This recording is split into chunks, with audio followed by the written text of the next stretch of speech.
Do you ever ask yourself what you're grateful for?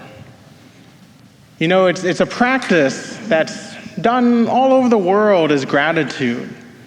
And it's an amazing thing that in any instance of your life, you can always find something to be grateful for, if you're willing to look. So I ask you again, or maybe I ask you this time, what are you grateful for? You know, because that's how we should start our spiritual life, is gratitude. It's gratefulness. Because God's grace always comes first. It's a principle. It's the primacy of grace that we believe as Catholics, that God's grace always comes first before everything. That means we don't deserve God's grace by what we do or our life, but that His grace always comes first.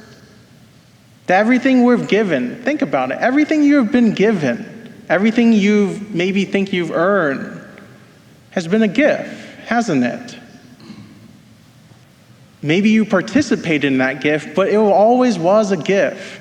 And if we look at our lives like that, then we can receive the grace of God more fully in our life. But oftentimes in our lives, we think of what we earn. You put in the work, this comes out. I work this many hours, I get paid this much. Everything in our lives is kind of like that, but not God's love.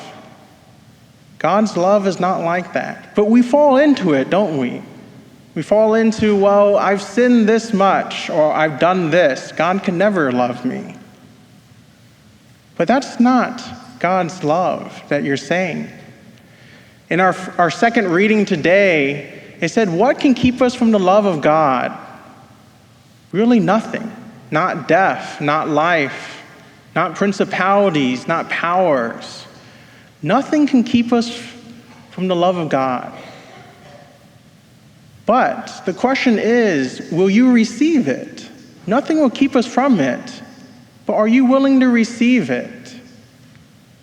And that's only if you know what are you looking for in your life? What will satisfy you? Have you ever asked that question?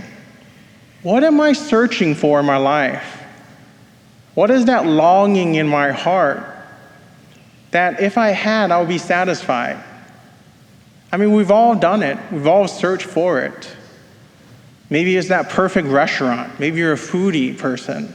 You know, you travel around different restaurants. Yeah, it's satisfying for that moment, but it doesn't really stay with you. Maybe it's the next phone, the next gadget. But then the next year, another one comes out. So it never really stays, does it? Maybe it's this boyfriend or girlfriend, this person who will satisfy me. Maybe for that moment, but it doesn't last, does it? In the first reading today, God says, come, drink of the water, and it will satisfy you. And what He's saying is, come to me, share in my life, and it will satisfy you. But not only come, we all come to Mass. We come to the Lord, but are we willing to accept His love? That's the thing. In today's gospel is the famous gospel of the five loaves and 2 fish. I almost got those wrong. The 5 loaves and 2 fish. And it's the amazing story of the multitude of that. But what does that mean for us? That means, again, start with gratitude. And then come to the Lord with whatever you have, with open arms to receive it. That's the key. Come with what you have. Because in the gospel, the apostles said, well, why don't we disperse them so they can do it themselves, get the food themselves? And then Jesus said, well, why don't you feed them? And he says, well, this is all we have. Just 5 loaves and 2 fish. But look what he did with 5 loaves and 2 fish. Now, what is your 5 loaves and 2 fish? What is your 5 loaves and 2 fish? You know, everything in the church started small. St. Francis of Assisi, the founders of the Franciscans, he got a call from God to build his church. One person. So he went and he started building, and look at what it is today. St. Ignatius of Loyola, the founder of the Jesuits, he started the spiritual exercises. He received the call of God and he preached it. He went forward. And look what we have today.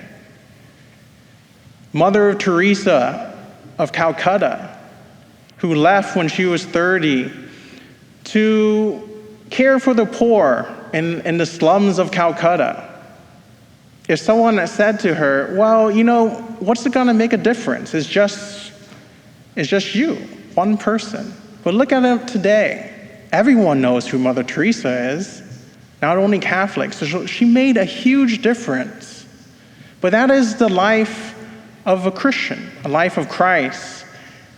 That mustard seed that's so small that if you bring it to the Lord, it will grow to such great things.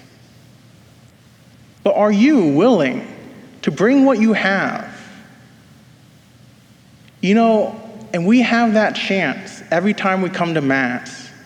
I don't know if you notice, but there's a point in the Mass, maybe we don't do it now, but we send the baskets around, and yes, we collect the offerings. And it's brought before the altar. But in that moment, yeah, you put in what you have. Here in this culture, we put in money. Other cultures, they bring food, breads, lambs, actually animals forward. And after that, the priest says, let my sacrifice and yours be acceptable to God. So really, we're bringing our 5 loaves and 2 breads every single Mass to the altar. And you're supposed to bring it spiritually. You're supposed to participate in that. Whatever you have. Maybe it's, I'm struggling right now, maybe in my marriage, and I need to have a difficult conversation. Give me the courage to do it. Bring that. Give that to the Lord. Maybe it's, I can't see the future ahead of me and I'm fearful. Bring that to the Lord. See what he does with it. But that's our faith, that we bring it to the altar, the one sacrifice of Christ, and then we receive Christ within us, the communion that brings us closer to God, but to everyone. So as you come before the Lord today, where Christ is truly present before you in the Eucharist, let us continue to ask the Lord for the strength and the courage to bring your 5 loaves and 2 breads of your life to the altar. And let us leave that sacrifice to him and receive the love of God. Amen.